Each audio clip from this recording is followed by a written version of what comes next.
Hello everyone and welcome to my magical food journey. This is my very first video.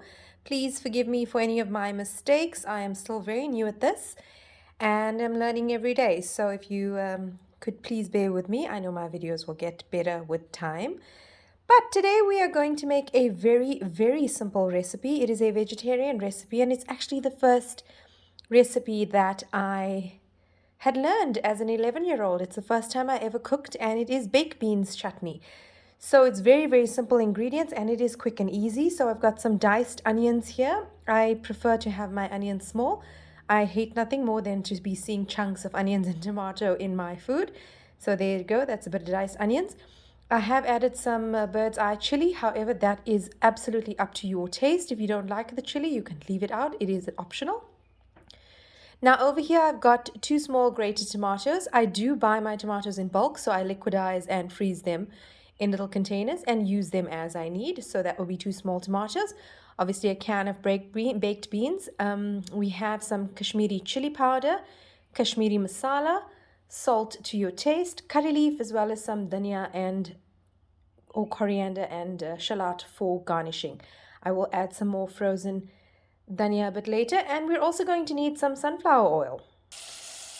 Alright, so in my pot I added 3 tablespoons of sunflower oil. I've put in my onions, chilies, as well as my curry leaf, and I will now fry this until it is golden brown. Alright, here's a look at my onions. They are halfway done. We're just waiting to get to that golden brown color. Here are our onions that are now changing color. Now when you are frying your onions, it's best to have it kept on a low heat, because while you want it to brown, you also want it to soften, because it does add to the thickness of the gravy. So cooking it a little bit on the medium to low heat to let it soften, and then once it softens you can turn up the heat in order to brown it before adding the rest of your ingredients. Okay, I'm happy with where my onions are at, so now I'm going to add my masala. I'm adding 1 teaspoon of Kashmiri Chillie Powder. You can see by the color of it, it is a very strong masala, sorry, not chili powder. It is a very strong masala, so you can add it as per your taste.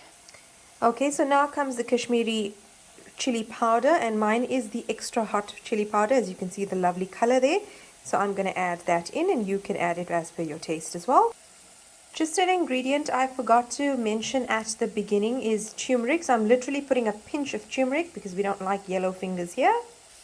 Okay, so you give your masalas a good stir and a few minutes to fry in the oil before we add the tomato. Here's my tomatoes now added to the pot. You're going to add salt as per your taste. Okay, here goes our salt in the pot. A lot of people tend to cook with fine salt. I personally only cook with rough salt. That is why I do advise that you add salt as per your taste. There's a lovely red color coming out of the tomatoes and the masala now. Now sometimes, depending on the type of tomatoes that you buy, they can be a bit sour. So what I'm going to do is I'm just adding a pinch of bicarbonate of soda. You can add sugar if you'd like. I prefer the bicarb because it doesn't make a difference in terms of the taste of the tomato and the food if you use it in the right amount. It is only a pinch, literally a pinch. If you use any more, it can alter the taste of the food as well as change that vibrant red color that you have now. So just a pinch of bicarb in order to cut out the sourness of the tomato. Alternatively, you can use sugar as well. I'm now going to give our tomatoes about 10 minutes to cook and to dry out a bit, and then I will add in the baked beans. As you can see, our tomatoes have cooked down. I have tried to smash it as much as I can because, as I've mentioned before, I don't enjoy the mushy or chunky tomato and onions. Now I'm going to add my can of baked beans, and it doesn't actually matter which baked beans you use. Any brand of baked beans will be sufficient for this. Okay, so here's the baked beans added. I'm going to give it a quick stir. I am going to add a bit of water in the can and just put that in here to give it a little bit of a gravy. Okay, I don't like my curry too runny, so I added about a quarter can of water into that and you know, got the excess gravy out and added it to my pot. Now essentially baked beans is something that is already cooked. It's a canned good that's already cooked. So what I'm going to do is I'm going to give it about 10 minutes just to heat through in the pan. And essentially your curry is done. Alright, so I've given my baked beans curry a few minutes to bubble and heat through, and I've added some coriander or dhania and shallot or spring onions for some garnish, and we're ready to eat. This can be an accompaniment to chicken roast or lamb roast or even a braai. It can also be eaten on its own with bread, rice, and roti, pasta, 2-minute noodles. I've had it with all of those. You can have it with green beans curry or aloo jeera or fried potato, yellow potato, anything like that. It's an amazing accompaniment to any dish as well as on its own, and it's very quick and easy.